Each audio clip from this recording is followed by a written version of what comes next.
கூவாகம் விழாவுக்கு வந்திருக்கும் தங்களிடம் தங்குமிடம் மற்றும் ஆட்டோக்களுக்கு 10 மடங்கு கட்டணம் வசூலிப்பதாக திருநங்கைகள் குற்றம் சாட்டியுள்ளனர். விழுப்புரத்தை அடுத்த கூவாகம் கூத்தாண்டவர் கோவில் திருவிழாவில் பங்கேற்க நாட்டின் பல பகுதிகளில் இருந்தும் வெளிநாடுகளில் இருந்தும் திருநங்கைகள் வந்து குவிந்த வண்ணமாய் உள்ளனர். அவர்களின் வருகை அதிகரித்துள்ள நிலையில் தங்குமிடம் மற்றும் ஆட்டோக்களின் கட்டணங்கள் பல மடங்கு விழுப்புரத்தில் உயர்த்தப்பட்டுள்ளது. இந்த பிரச்சனைகளில் இருந்து தாங்கள் மீள தங்களுக்கென்று தனியாக தங்கும் விடுதி கட்டித்தர வேண்டும் என்று அவர்கள் தமிழக அரசுக்கு கோரிக்கை விடுத்துள்ளனர். இங்கே வந்தால் வருஷத்துக்கு ஒரு ட்ரிப் வரப்போ எங்களுக்கு வந்துட்டு ரூம் ரெண்ட் வந்து ஜாஸ்தி வந்துட்டு கேட்குறாங்க. மேக்ஸிமம் சாதாரண டைமில் வந்துட்டு 300, 400, 500ங்கிறப்போ இந்த ஃபெஸ்டிவல் டைம் வந்து 3000, 2000, 5000 சொல்லிட்டு ரெண்ட் கேட்குறாங்க.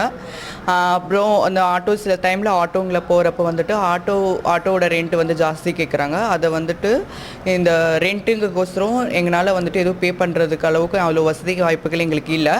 அதனால இந்த கவர்மெண்ட் வந்து எங்களுக்கு ஏதாவது ஒரு ஹோம் இந்த இடத்துல வந்துட்டு இந்த ஃபெஸ்டிவல் வருஷத்துக்கு ஒரு ட்ரிப் இந்த மாதிரி ஃபெஸ்டிவல் பண்ணுறப்போ வந்துட்டு ஒரு ஹோம் வந்து எங்களுக்கு கட்டி கொடுத்துருந்தா எங்களுக்கு ரொம்ப ஹெல்ப்ஃபுல்லாக இருந்திருக்கும். கூத்தாண்டவர் கோவிலில் அடிப்படை வசதிகள் இல்லை என்பதும் அவர்களது புகாராகும். குளிக்கவும் குடிக்கவும் தண்ணீர் வசதி கூட இல்லை என்று புலம்பும் அவர்கள் கோவிலுக்கு தங்கம், வெள்ளி என்று விலை உயர்ந்த பொருட்கள் காணிக்கையாக குவிந்த போதிலும் அடிப்படை வசதிகள் செய்து தரப்படுவதில்லை என்று குற்றம் சாட்டியுள்ளனர்.